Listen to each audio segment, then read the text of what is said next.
Hey everyone, welcome to another What If or Star Wars fan fiction. So today I want to take a look at something that I wondered the last time I watched Return of the Jedi. What if Boba Fett had actually successfully killed Luke? Now, I don't think actually that Boba Fett was trying to kill Luke. Otherwise, he would not have tied him up with his cable. He would have shot him when he had that opportunity. But what if Boba Fett, in a moment of ambition, realized the clout he could gain if he had killed a Jedi Knight?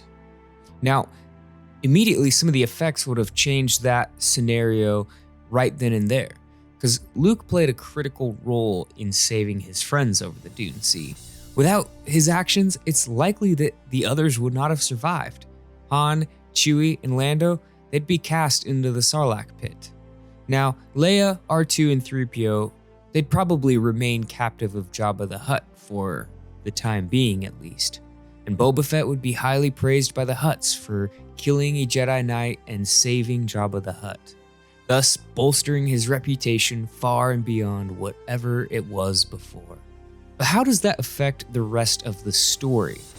The loss of Luke Skywalker would be a devastating blow to the rebellion. Luke was a beacon of hope for the Alliance. Not only was he the reason for so many victories, the destruction of the first Death Star, and countless others, but Luke was also a symbol of hope in the face of impossible foes like Darth Vader. Now, Leia, still captive of Jabba the Hutt, would not just sit around and wait. She wouldn't wait for very long. She and the droids would quickly work out a plan to escape. However, they would be racing against time. While they worked to make contact with the Alliance, the Empire would hear about Boba Fett's killing of Luke Skywalker on Tatooine. Vader especially would want every detail of what went down and would personally visit Jabba to investigate.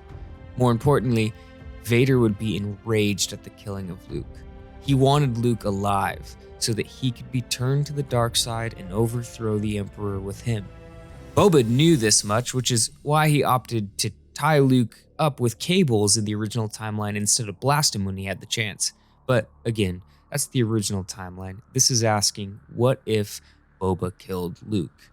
Now, Leia, R2, and 3PO would eventually be able to escape Jabba's palace in time and return to the Rebel Alliance. When you've got a trio like that, Leia, R2 especially, they're fully capable of escaping and taking care of themselves.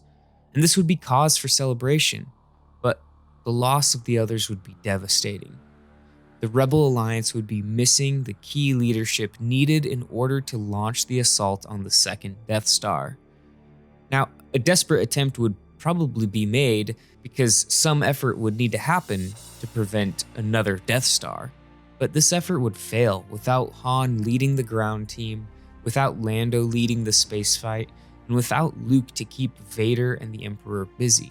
It would also get tricky when it comes to Leia's destiny, though. Now, obviously, she is the next hope, the next replacement for Luke, but it would be a little bit tricky in how that happens, because Luke was the one who told her that she was also a Skywalker. It was Luke that eventually led her down the path of becoming a Jedi. It's obviously still possible for Leia to discover her true heritage, but it might be a bit more complicated than you initially think. Old Ben Kenobi showing up and telling her to learn the ways of the Force and that her father was once a Jedi, like Luke's story, just isn't going to happen this time. And here's why.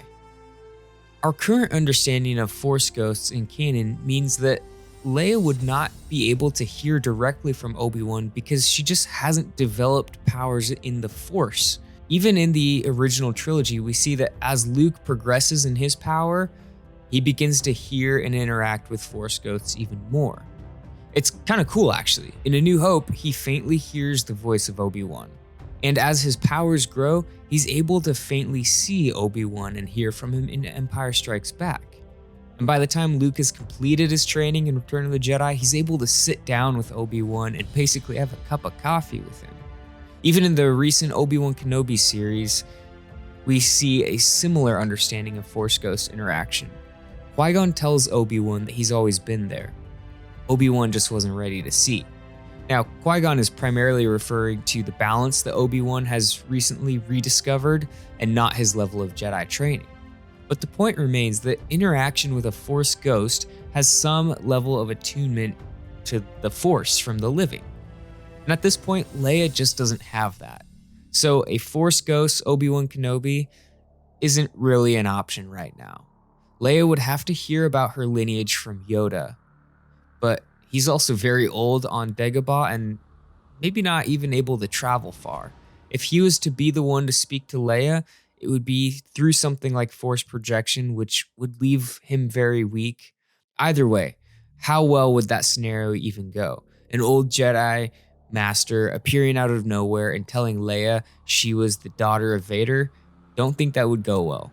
Leia did not have the same compassion for Vader that Luke did. You gotta remember, she grew up seeing what Vader was doing and seeing how the Empire was corrupt. Luke kind of just jumped into the world. But let's say for the sake of this what if that Yoda does make contact with Leia and is able to explain to her her true heritage and what her destiny is. However Leia discovers her destiny to become a Jedi, it would still be too late in the game. Yoda would not have enough time to train her before the Emperor's second Death Star was completed and the Imperial fleet began snuffing out the rebellion. If the Jedi were to return through Leia, it would take time. We'd essentially be starting over again. In Empire Strikes Back, Yoda tells Obi-Wan there is another, referring to Leia as Obi-Wan is worried about Luke being the last hope and running off to face Vader before he's ready. While it's true Leia was a second chance at harnessing the Skywalker bloodline into a powerful Jedi, a brand new beacon of hope, time was not on their side to offer any hope to the rebellion and what they were facing with the second Death Star. Luke wasn't just the rebellion's hope, though. Luke was also Vader's last hope. Darth Vader was not aware of Leia's heritage until he sensed it in Luke during their battle. So with the death of Luke, the only ounce of hope and conflict Vader had left died with Luke. Think about it. Deep down, Vader was given a small bit of hope, even if he never admitted it. But then it was taken away. That is worse than having no hope to begin with. Vader would dive deeper into the dark side than he had before. That little conflict that Luke seemed to sense when no one else did would be snuffed out. Ruthlessly, he would once again be the Emperor's enforcer, and within a few months of the second Death Star being completed, the Galactic Civil War would end with the Empire cementing its place in the galaxy as supreme leadership. In the meantime, Leia would continue to train as a Jedi on Dagobah. As her powers and her attunement to the Force grew, she would be able to interact with Force ghosts, like Ben Kenobi, who would visit her and aid Yoda in her training. And eventually Luke would even begin to appear. She would have 3 powerful Jedi molding her into an extremely powerful Jedi. They would each bring something unique to the table. Obi-Wan would instruct Leia in the use of Sorsu or lightsaber form 3. He would also teach Leia many defensive techniques using the Force. Yoda would teach Leia the more acrobatic form 4, Ataru, as well as the ability to absorb Force lightning and redirect it. I wonder who that would come in handy against. Finally, she and Luke would spend many nights talking about the future of a new Jedi Order. Luke would share his dreams of creating a Jedi Order that adopted many of the practices from the Old Order, but left some of the traditions and hypocrisy of the Old Order behind. But most importantly, I think that Luke would be able to talk about their father. And while Leia had no compassion for Vader, I think that Luke would be able to convince her that there is good in him and that perhaps he could be saved. It would take a lot of convincing, but I think that in order to honor her brother, I think that Leia would begin to look at Vader with some compassion. And with the power and the wisdom of these 3 Jedi flowing through her, Leia would be ready to face Darth Vader and the Emperor. Okay, I'm going to be the worst, and I'm going to stop it here. What do you guys think? If Leia was trained by all 3 Jedi, Yoda, Obi-Wan, and Luke, would she be powerful enough to stop Vader and the Emperor? I want you to let me know in the comments below where you think this scenario will go. Anyways, I hope you enjoyed this video. I'll see you in the next one, and may the Force be with you.